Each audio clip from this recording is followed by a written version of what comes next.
ধর্ম থেকে আমি এবারে বাঙালি অস্মিতায় আসবো। আপনারা জানেন বিজেপি প্রার্থী হিসেবে ঘোষণা করেছে রাজ্যসভায় রাহুল সিনহার নাম। প্রাক্তন রাজ্য সভাপতি, দীর্ঘ সময় এই রাজ্যের বিজেপির সভাপতি ছিলেন রাহুল সিনহা। তাকে এবার রাজ্যসভায় পাঠাতে চলেছে বিজেপি। তৃণমূল ইতিমধ্যেই 4 জনের নাম ঘোষণা করেছে এবং অঙ্কের বিচারে যেমন তৃণমূলের 4 জনের সাংসদ হওয়া নিশ্চিত, একইভাবে রাহুল সিনহারও বিজেপির রাজ্যসভার সাংসদ হওয়া প্রায় নিশ্চিত। কিন্তু এই রাহুল সিনহা এই প্রার্থী হওয়ার পর সরাসরি বাঙালি অস্মিতার প্রসঙ্গে তৃণমূলকে আক্রমণ করেছেন। আমি এইখানে দ্রুত একবার আসতে চাইবো দেবাশিস দার কাছে, কিন্তু তার আগে কি বললেন দেখাবো। তৃণমূলের এই বাংলা স্লোগান এটা শুধুমাত্র লোক ঠকানো স্লোগান।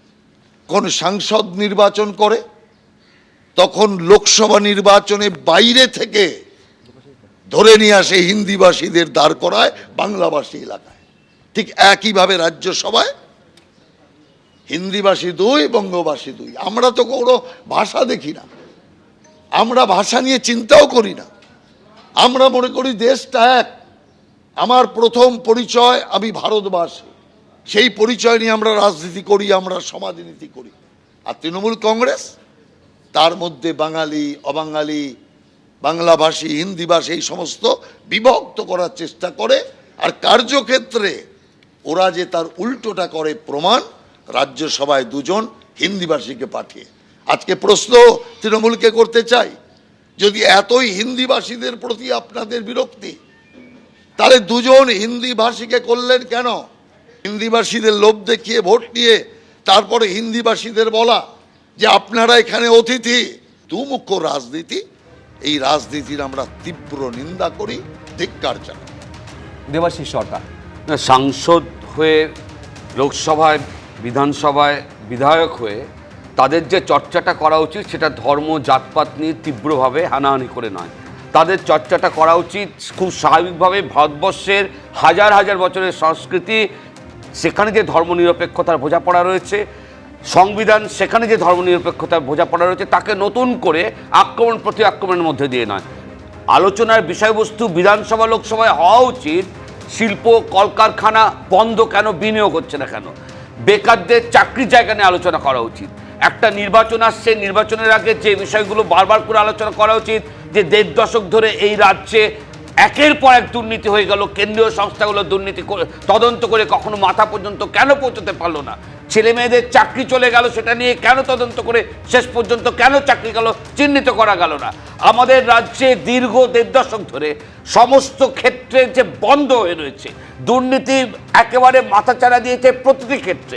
এই জায়গায় দাঁড়িয়ে শিক্ষিত বেকারদের কথা, স্বাস্থ্যক্ষেত্রে যে দুর্ঘটনা ঘটছে, একটার পর একটা যে ঘটনা, আরজি করের ঘটনার মতন ঘটনা ঘটার পরেও আমরা এখনো পর্যন্ত যে দাগি আসামি চিহ্নিত করতে পারছি না। এইরকম একটা বাতাবরণের মধ্যে দাঁড়িয়ে একেবারে অত্যন্ত দুর্ভাগ্যজনকভাবে খুব ডেলিবারেটলি একটা রাজনীতি চলছে, যে রাজনীতির বিরুদ্ধে সমস্ত ধর্মনিরপেক্ষ মানুষের লড়াই। যে লড়াইটা হচ্ছে যে ধর্মের কথা বলে নয়, জাতপাতের কথা বলে নয়, একেবারে আলোচনার বিষয়বস্তু হবে মানুষের জীবন জীবিকা, মানুষের মাথার আস্তানা, মানুষের জীবন জীবিকার জায়গাকে কেন্দ্র করে কথা বলে কি করে বুঝি না? এইটাই তো 34টা বছর ধরে 56,000 কলকারখানা বন্ধ করে এখানে বন্ধা শিল্প জন্ম দিয়ে এখানে বেকারত্ব রেকর্ড করে এতদিন পর বড় বড় কথা বলে লাভ থাকে না করছে। তখন কোথায় ছিলেন আপনারা? 34টা বছর ধরে বাংলাকে কি দিয়েছে? একেবারে শিল্পে বন্ধাত্বের কারিগর যদি 34 বছরের বাম শাসন হয়ে থাকে, 15 বছরের তৃণমূল শাসনে কটা শিল্পের জন্ম দিয়েছে, এই পরিসংখ্যানও সমানভাবে তুলে ধরতে হবে। আমি এখানে রবীন্দ্রনাথ ভট্টাচার্যের কাছে আসবো। বলছি তার মানে ঠিক একটা জায়গায় আমি দেবাশিস দার সঙ্গে সহমত যে কর্মসংস্থান থেকে দুর্নীতি থেকে বেকারত্ব 26-এ নির্বাচনের আগে বড় ইস্যু নয়, বড় ইস্যু দুটো, এক হচ্ছে বাঙালি, 2 হচ্ছে ধর্ম।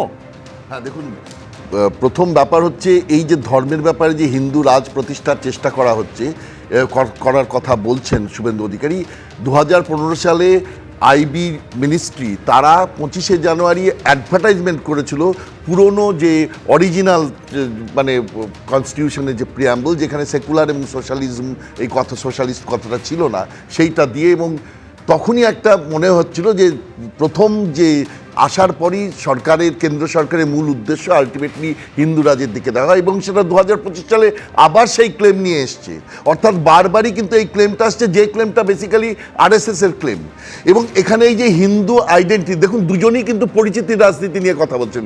একজন হিন্দু পরিচিতির রাজনীতি নিয়ে কথা বলছেন, একজন বাঙালি পরিচিতির রাজনীতি নিয়ে কথা বলছেন। পরিচিতির রাজনীতির একটা খুব সংকীর্ণতার জায়গা থেকে পরিসর থাকে। এবং আচ্ছা, মমতা বন্দ্যোপাধ্যায়ের কি ভোটার অবাঙালিরা নেই? বাঙালি অস্মিতা করে চিৎকার করছেন, তাহলে এই যে অবাঙালিরা ভোরে ভোরে তাকে ভোট দেন, তাদেরকে তাড়িয়ে দেবেন উনি? তাদেরকে কি এই রাজ্য থেকে তাড়িয়ে দেবেন? আর এই যে 2.5 কোটি মুসলমান আছে, ধরা যাক শুভেন্দু অধিকারীরা মানে বিজেপি ক্ষমতায় এলো, তাদের কি ডিটেনশন ক্যাম্পে পুরবেন? এগুলো কি কথা হচ্ছে? মানে এগুলোর কোনো মানে হয় না, কোনোটাই সম্ভব নয়। বাঙালি তারা চিরকাল দেখেছে না, বাঙালিকে তাড়ানো যাবে বাঙালি অস্মিতা বলে। অবাঙালিকে এই গোটা পরিষদ থেকে বাদ দেওয়ার যে প্রচেষ্টা, এটাকেও আমি তীব্রভাবে প্রতিবাদ করছি। ঠিক তেমনিভাবে শুভেন্দু অধিকারী যে হিন্দুরাজ, আরে বিজেপির মধ্যেই তো আপনি দেখালেন। অগ্নিমিত্রা পাল কি বললেন? সবকা সাথ সবকা বিকাশের কথা বললেন। উনি বললেন যে এটা তো আমরা চাই সব, কোনো ধর্মের বিভাজন হবে না, বর্ণে বর্ণে বিভাজন হবে না। তাহলে আগে শুভেন্দু অধিকারী তার অগ্নিমিত্রা পলের মতো একজন বড় নেত্রী, তাকে মানিয়ে তুলুন, তারপর তো আমাদের মানাবেন। উনি চিৎকার করছেন, যে চিৎকারের কোনো মানে হয় না। যে মুহূর্তে আইডেন্টিটি পলিটিক্সের কথা বলছেন, যে পরিচয় রাজনীতি, তার মানে হচ্ছে আপনি পলিটিক্স অফ এক্সক্লুশনে যাচ্ছেন, মানে পলিটিক্স অফ ইনক্লুশন করছেন না। মুখে বলছেন যে সবাইকে নেমে এগোতে চাইছি, কিন্তু বাস্তবে রাজনীতির ক্ষেত্রে, কর্মক্ষেত্রে এবং একেবারে ডিভিডেন্ডের দিকে তাকিয়ে আলটিমেটলি পলিটিক্স অফ এক্সক্লুশনের দিকে যাচ্ছেন নাকি? দোলের দিন একেবারে স্পষ্ট শুভেন্দু অধিকারী মুখ্যমন্ত্রীর কেন্দ্রে দাঁড়িয়ে বলছেন যে হিন্দুস্তানে শুধুমাত্র হিন্দুরা রাজত্ব করবে। আর ঠিক তখনই মমতা বন্দ্যোপাধ্যায় এক্স স্যান্ডেলে লিখছেন ধর্মনিরপেক্ষতার কথা, তার হয়ে সওয়াল পর্যন্ত করছেন। দেখুন, ওসব ধর্মনিরপেক্ষতা চলবে না। কেউ যদি নাস্তিক হয় তাহলে তাকেও সংবিধান সেই অধিকার দেয়, কারণ এটা ভারতবর্ষ। দোল উৎসবেও বাদ গেল না ধর্ম নিয়ে রাজনৈতিক আকচি। এদিন শ্রী চৈতন্যদেবের জন্মতিথি উপলক্ষে শুভেচ্ছা জানিয়ে সোশ্যাল মিডিয়ায় পোস্ট করে মুখ্যমন্ত্রী লেখেন, আজকের এই বিশেষ দিনে আমাদের শপথ নিতে হবে যে শ্রী চৈতন্যদেবের বাংলার ধর্ম নিরপেক্ষতার, সহিষ্ণুতার গায়ে আমরা দাগ লাগতে দেব না। আর এদিনই মমতা বন্দ্যোপাধ্যায় নির্বাচনী এলাকা ভবানীপুরে দাঁড়িয়ে পাল্টা হুঙ্কার ছাড়লেন শুভেন্দু অধিকারী। নাস্তিকতা আর সেকুলারিজমকে নিপাত দিতে হবে। ওসব ধর্মনিরপেক্ষতা চলবে না। এই দেশের নাম হিন্দুস্তান, এখানে হিন্দুরা রাজত্ব করবে। দেশের মান্যতাপ্রাপ্ত গ্রন্থের নাম সংবিধান। সংবিধান প্রত্যেককে নিজ ধর্ম পালনের অধিকার দেয়। কেউ যদি নাস্তিক হয় তাহলে তাকেও সংবিধান সেই অধিকার দেয়, কারণ এটা ভারতবর্ষ। এই ভারতবর্ষ ইউনিটি ইন ডাইভার্সিটি, বৈচিত্র্যের মধ্যে ঐক্য। এই শুভেন্দু অধিকারী দুদিন আগে ইফতার পার্টিতে যেতেন, আজকে শুভেন্দু অধিকারী বড় বড় হিন্দু মসিহা সাজছেন। শুভেন্দু অধিকারী 4-5 বছর আগে ডায়ালগগুলো তো বাংলার মানুষ বলেননি।